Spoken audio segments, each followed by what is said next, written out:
Dr. Soso On, Director of the Project Management Office of the Off-Grid Component of the National Electrification Program under the Department of Rural Development.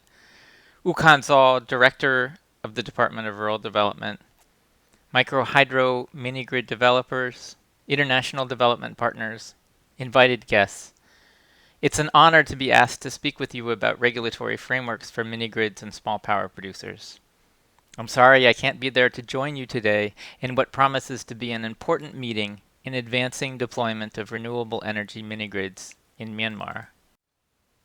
A small power producer framework provides clear rules that encourage the private sector to engage in rural electrification. This picture shows the 4 megawatt Mwenga hydropower project in rural Tanzania that sells electricity to 800 households, soon to be 4,000, and sells electricity to a tea factory and to the national grid via a 50-kilometer power line, or about 30 miles. It was commissioned in September 2012, soon after Tanzania adopted small power producer regulations that allow projects like this to exist and that provides clarity on the process of interconnection and the tariffs that projects like this receive for electricity that they sell. My remarks in this talk are based in large part on this paper entitled SPP Regulatory Framework Options in Myanmar. It was written as part of a consultancy for the IFC last year and was an effort to understand the current regulatory environment for SPPs and suggest options to improve the regulatory framework to help scale up deployment of SPPs. The paper is available for free download at the link shown. These issues and many more are discussed at length in this book, From the Bottom Up, which is available for free download from the World Bank from the website shown below. Definitions of SPPs vary. Generally, they are renewable energy or cogeneration projects, restricted to exporting no more than 10 megawatts, and they can either be interconnected with the main grid or to isolated mini-grids. In talking with Myanmar SPP developers or would-be SPP developers, a number of complaints were raised about the current regulatory environment. At this point, there are no standardized rules for mini-grids and small power producers across states and regions. There are no standardized power purchase agreements for projects electing to sell to the national grid. In practice, it appears that SPPs are simply not allowed to connect to the national grid. For projects in remote areas that serve retail customers, there are no provisions to account for what happens to a mini-grid and its customers when the national grid expands into the mini-grid area. And there are no provisional licenses or other agreements which developers can use to secure a site while the project progresses towards financial close and initiation of construction. The Myanmar electricity law, which was approved in October 2014, explicitly recognizes SPPs in several places. One of the explicit objectives of the law is to, quote, further encourage mid and small-scale generation and distribution of electric power in the regions. The law defines a small-scale electric power enterprise as a power producer with a generating capacity of up to 10 megawatts. Similarly, it defines a medium-scale electric enterprise as being from 10 megawatts to 30 megawatts. The law delegates the right to issue and revoke licenses for small and medium-scale projects to regional and state governments, as long as these projects are not connected to the national grid. When a project connects to the national grid, it appears that the authority is granted to the union level. The recognition of small electric power enterprises in the law is an important first step. What is needed next are the details, an SPP regulatory framework with clear rules. Small power producer regulations have two main components: a set of technical regulations that provide for a safe flow of electricity from small generators to the national grid, and a set of commercial regulations regarding the flows of money from the national grid to small power producers. Let's go through some key components of a small power producer regulatory framework. One is licensing and registration. Licensing is important to SPP developers because it provides legal recognition for the right of the mini-grid to exist. In Myanmar context, provisional licensing may be particularly useful. I understand that currently there are a number of developers who are nervous about sharing details of potential projects because they are concerned that someone else might rush in and steal the projects and develop them first. This is a legitimate concern, and fortunately, one that can be alleviated through provisional licenses. A provisional license is optional. The developer can apply if he wants to, but does not have to.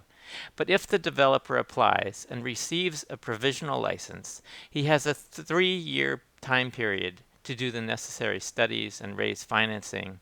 And during this 3 years, no one else can claim the site. Having a provisional license document issued by the regulatory authority can also help the developer show that the project is real when talking to investors. Permanent licenses are generally required for larger projects. In Tanzania, only projects over 1 megawatt require a permanent license. This is based on a determination by the regulator that the developer has the technical and financial capability to conduct the business. For smaller projects, for example, projects under 1 megawatt, a simpler process of registration is used. Developers simply inform the regulator of the existence of their project. In Cambodia, for village mini-grids that sell electricity directly to residential customers, the regulator has created a model contract that includes such things as hours of service and maximum prices. The contract is signed between the developer and a designated representative of the village. If the mini-grid breaks the terms of the contract, the villagers can complain to the regulator. For projects connecting to the main grid, streamlined interconnection rules specify equipment that must be installed that will disconnect an SPP in the event of a disturbance. The rules spell out the process by which the project moves forward from the stage of a letter of intent with the utility to signing a power purchase agreement that provides the right for the SPP to sell electricity to the grid and be paid a standardized tariff.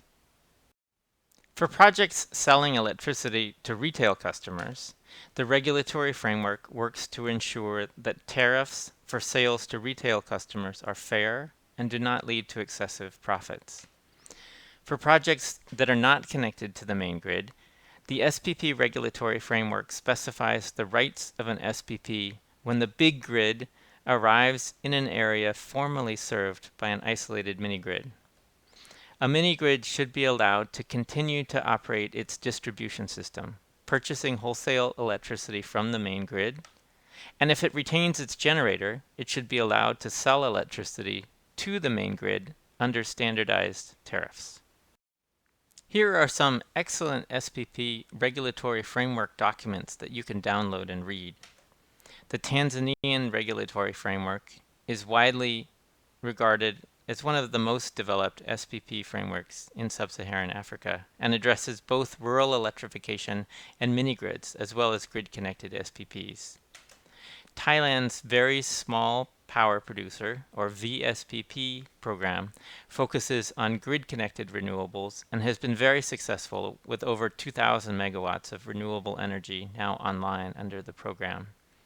Sri Lanka's SPP process is especially successful in promoting village-scale hydropower.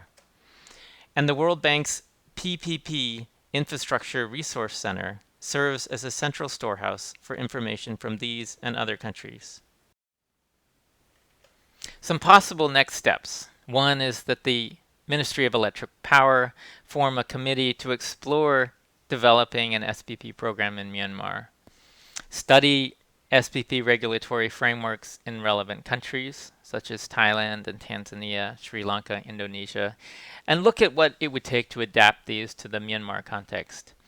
Hold a stakeholder process to discuss SPPs in which developers and utilities and other interested parties are present. incorporate SPP considerations into the rural electricity law, which in my understanding exists currently only as an early draft, but on which further work will be continuing. Key decision makers should visit SPPs in other countries to see how the programs work and what the results have been so far. It's essential, I think, to assess existing small power producers in Myanmar, understand the different technologies, look at the fuel sources, look at the challenges that these projects have, look at the local approval processes that they go through, and their plans or visions for expansion. And perhaps most important, I think it's early on important to pilot a few installations in which customer-owned SPPs are interconnected with the national grid. Thank you very much for taking the time to listen to my presentation. Here are links both to the book that I mentioned from the bottom up, as well as the SPP regulatory options paper. Thank you.